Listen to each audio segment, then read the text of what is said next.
दक्षिणी दिल्ली के सांसद का जन संवाद। जी हाँ, डेमोक्रेसी में सरकार कैसे चलती है उसकी तस्वीर आपको दिखा रहा है। दरअसल दक्षिणी दिल्ली के सांसद रामवीर बिधूड़ी के द्वारा यहाँ पे आयोजन किया गया था जन संवाद का, और यहाँ पे भारी संख्या में सभी आरडब्ल्यूए के लोग आए थे और जिन समस्याओं के लेकर के वो अपने दफ्तर घूमते हैं, उनकी समस्याओं को सुनने के लिए सीधे उनके अधिकारी यहाँ पे आए हुए थे और अधिकारियों के साथ उन्होंने मीटिंग की और बातें की कि जो भी उनकी समस्याएं हैं उनसे बात करेंगे और उनके सामने रखेंगे। सर डेमोक्रेटिक सरकार का जो मतलब है शायद यही है कि जनता की जो सुनवाई है वो ऑन द स्पॉट हो रही है। आप नहीं, ये तो अभी हमने शुरुआत की है और ये शुरुआत मैं 4 महीने पहले कर चुका हूँ। आज हमने वसंत कुंज और साकेत की जो आरडब्ल्यूएज हैं, उनकी फेडरेशन है, यहाँ के जो रेजिडेंट्स हैं, उनके साथ उनकी समस्याएं क्या हैं उनकी जानकारी ली है। दिल्ली सरकार, दिल्ली नगर निगम, डीडीए, जल बोर्ड, बीएससीएस के सभी वरिष्ठ अधिकारी यहाँ उपस्थित रहे हैं। मैं समझता हूँ कि जब हम 3 महीने के बाद फिर जो भी समस्याएं क्षेत्र के लोगों की रही हैं, जिनके बारे में जानकारी दी है और अधिकारियों ने कमिटमेंट की है कि हम इन समस्याओं का समाधान जल्दी ही करेंगे, तो हम 3 महीने के बाद फिर उसको रिव्यू करेंगे। ये हमारा जो सिलसिला है, जो आज हमने जिसकी शुरुआत आज आपको यहाँ दिखाई दे रही है, ये अगले 5 सालों तक जारी रहेगा। अच्छा सर, आप तो यहाँ पे विकास कार्य दिखा रहे हैं, गिना रहे हैं और कैसे होगा इसकी बात कर रहे हैं, लेकिन जो दिल्ली की सरकार है वो आप भी सुनते होंगे, हमेशा आरोप लगा रही है कि दिल्ली में सांसद है वो क्या कर रहे हैं। देखिए, वो क्या कह रहे हैं उसके ऊपर मुझे कुछ नहीं बोलना है, और यदि आप उनको अपने चैनल पर बुलाइए, वो भारत सरकार का और एमपीज का काम पूछना चाहते हैं क्या? जो अभी मौजूदा एमपीज हैं उनका पूछना चाहते हैं या जो पहले थे? किसके बारे में क्या बोल रहे हैं? तो सीधा है कि दिल्ली में जो सांसद है वो उस तरह से काम नहीं कर रहे हैं, वो आरोप लगाते हैं। विकास कार्यों की जब बात होती है तो भारतीय जनता पार्टी के सांसद है वो क्या करते हैं? अब आपको दिखाई नहीं दे रहा भारतीय जनता पार्टी के एमपीज क्या कर रहे हैं? अभी आपने देखा है ना जी। अभी लोगों ने अपने इश्यूज उठाए हैं, अधिकारियों को उनके समाधान करने के लिए कहा है। मैं पूछना चाहता हूँ अरविंद केजरीवाल से, आतिशी से, उनके विधायकों के पास डेवलपमेंट के लिए 15 करोड़ रुपया है और एमपी के पास पूरी पार्लियामेंट कॉन्स्टिट्यूंसी के लिए 5 करोड़ रुपया होता है। तो एमपी जो है अपने 5 करोड़ रुपया डेवलपमेंट के कामों के ऊपर खर्च कर रहे हैं, लेकिन वो लोग तो आके बताए ना कि आखिर उनको 15-15 करोड़ रुपया हर साल एरिया के डेवलपमेंट के लिए मिलता है। जल बोर्ड उनके पास है, म्युनिसिपल कॉर्पोरेशन उनके पास है, सड़कों की मेंटेनेंस उनके पास है, नए स्कूल, नए हॉस्पिटल, नई डिस्पेंसरी खोलने का काम उनके पास है। तो आखिर वो क्या कर रहे हैं? और यदि आप केंद्र सरकार की क्या क्या उपलब्धियां रही हैं उनकी जानकारी आप लेना चाहते हैं तो मैं आपको जानकारी दे रहा हूँ, ये दे देना उनको जानकारी। नरेंद्र मोदी जी ने ही दिल्ली के चारों तरफ पेरीफिल रोड बनाई है। 60,000 ट्रक्स दिल्ली में आते थे जो दिल्ली को प्रदूषित करते थे। 43,000 करोड़ रुपया खर्च किया है। मोदी जी ने मेरे एरिया में 6,500 करोड़ रुपया खर्च करके 12 लेन का हाईवे 90% जिसका काम पूरा हो गया, शुरू भी हो गया है, वो उन्होंने दिया है। मोदी जी ने दुनिया का सबसे बड़ा इको पार्क 1000 एकड़ जमीन के ऊपर मेरे बदरपुर विधानसभा क्षेत्र में दिया है। मोदी जी ने प्रगति मैदान के साथ 1.5 किलोमीटर लंबी टनल दी है जिसके ऊपर 1000 करोड़ रुपया खर्च हुआ है, जिससे कि हमारी ट्रैफिक व्यवस्था ठीक हो सके। मोदी जी ने दिल्ली के अंदर 2 वर्ल्ड क्लास कन्वेंशन सेंटर दिए हैं, एक प्रगति मैदान में दिया है और दूसरा द्वारका में दिया है।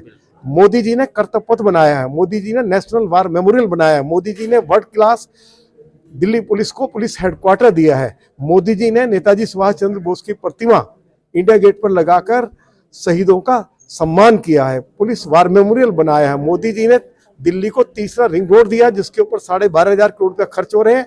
26 हाईवेज हैं, मतलब 26 उसके फ्लाईओवर्स हैं और 18 अंडरपासेज हैं। आज हम मोदी जी की बदौलत, श्री नितिन गडकरी साहब की बदौलत 2 घंटे में हम जयपुर पहुंच जाते हैं, 2 घंटे में हम देहरादून पहुंच जाते हैं, 2 घंटे में हम चंडीगढ़ पहुंच जाते हैं।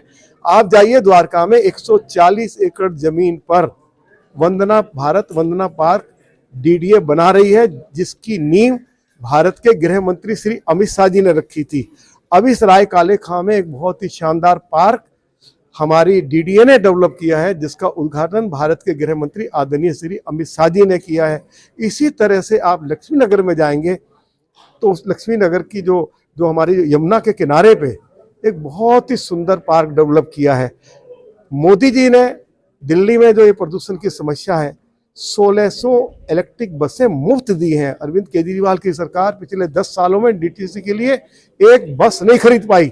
आप उनको जाके मेरा ये वीडियो सुनवाइए, फिर उनसे जवाब लीजिए और अपने चैनल पर बुलाइए। मैं भी आऊंगा, अतिशी को बुलाइए, अरविंद केजरीवाल को बुलाइए, आमने सामने बात होगी, दूध का दूध पानी का पानी हो जाएगा। ये भी धूरी जी का खुला चैलेंज है, ये भी धूरी जी का खुला चैलेंज है आम आदमी पार्टी के उन नेताओं को जो बोलते हैं कि भारतीय जनता पार्टी के सांसद आखिर में कर क्या रहे हैं, क्या काम कर रहे हैं। चलिए, हमारे साथ यहाँ पे जनता भी है जो इस मीटिंग में आई थी। और सर, आप बताइए, आप कहाँ से आए थे सर? मैं B5 से आया हूँ। अच्छा, जिस तरह से यहाँ पे जन सुनवाई हुई, इसको लेकर कितने आश्वस्त हैं आप? मुझे उम्मीद है कि जो वायदे और जो बातें विदुर जी ने कही हैं वो सारी चरितार्थ होंगी और स्पीडली यहाँ वसंत कुंज का डेवलपमेंट हो पाएगा। और मुझे उम्मीद है कि अपने फंड से जो भी ये मदद कर पाएंगे वसंत कुंज लोगों की, उसकी मुझे पूरी उम्मीद है। और वसंत कुंज की जो सबसे ज़्यादा प्रॉब्लम है वो नॉइज़ पॉल्यूशन की है। सड़कें बहुत ख़राब हैं, उनका सबका इन्होंने वायदा किया है। और ट्री प्रूनिंग का सबसे बड़ा प्रॉब्लम है, ट्री प्रूनिंग के लिए उन्होंने आश्वासन दिया है कि फॉरेस्ट डिपार्टमेंट को कहेंगे और सारी जो प्रॉब्लम है वसंत कुंज लोगों की उनका हल करेंगे। और ये भी उन्होंने वायदा किया है कि टाइम बाउंड उन्होंने सब अधिकारियों को ऑर्डर किए हैं कि इतने समय में ये काम पूरा हो जाना चाहिए। ठीक है, तो देखिए, यही इस कार्यक्रम का जो था मकसद भी था कि जो भी समस्याएं हैं वो एक छत के नीचे हो। क्योंकि देखिए, डिपार्टमेंट की तरफ से यहाँ पे कई सारे डिपार्टमेंट आए थे और उनके अधिकारी भी आए थे यहाँ पे, जैसे एमसीडी हो गया, डीडीए हो गया, पीडब्ल्यूडी हो गया, जल बोर्ड हो गया। जितनी भी समस्याएं होती है वो सभी अधिकारी जो वो सभी लोग जो थे वो अधिकारी यहाँ पे आए थे और उनका मकसद यही था, साफ मकसद यही था कि जो यहाँ पे सर एक मिनट, आपने बहुत अच्छा आपने अपना प्रेजेंटेशन दिया। जो इस तरह के कार्य होते हैं, आपके जो रिप्रेजेंटेटिव होते हैं, लीडर्स होते हैं, वो आपके क्षेत्र में इस तरह से करते हैं, कितना आपको भरोसा लगता है ऐसे मीटिंग्स को लेकर? मैंने तो अपने मतलब RWA टेन्योर में ऐसा पहला इवेंट देखा है। और ये हमारा जब लोकसभा का चुनाव चल रहा था तो प्रचार प्रसार के दौरान MP जी आए हुए थे हमारे यहाँ, बीजेपी के कैंडिडेट बनकर आए थे। तो उन्होंने वादा किया था कि हमने उस समय इनको अपनी समस्याएं गिनाई थी, तो इन्होंने वादा किया था कि मैं सारे विभाग के अधिकारियों को लेके आपकी सोसाइटी में ही आऊँगा और वहीं आपके समस्या का आमने सामने बातचीत करा के और जो भी निवारण होगा करवाऊँगा। तो उन्होंने अपना वादा निभाया। पहला ऐसा इवेंट हुआ है और वो कह रहे हैं हर 3 महीने में ऐसा इवेंट होता रहेगा तो डेवलपमेंट भी पता चलेगी। तो हम तो बहुत खुश हैं कि पहली बार ऐसी अपॉर्चुनिटी मिली कि कोई नेता बुला के सभी अधिकारियों के साथ, वो भी सैटरडे को टाइम दे रहा है। वर्किंग डे में तो हम भी सब जॉब वाले हैं, बिजी रहते हैं। तो इतना अच्छा अरेंजमेंट हुआ, उसके लिए तो हम धन्यवाद देते हैं। सर, एक डेमोक्रेटिक गवर्नमेंट जो होता है, शायद उसका मकसद यही होता है कि लोगों की सुविधाओं जो है वो उसको ऑन द स्पॉट करें।